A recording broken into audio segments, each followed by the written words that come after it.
ప్రతిభను చూపగ పట్టుదలతో కదులు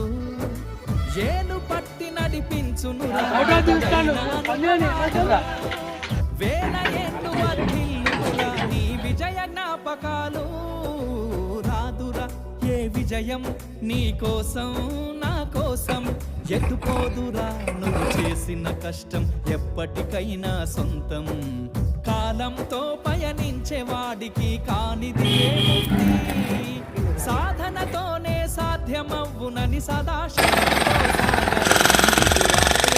ఏ విజయం నీ కోసం నా కోసం ఎటు పోదురా నువ్వు చేసిన కష్టం ఎప్పటికైనా సొంతం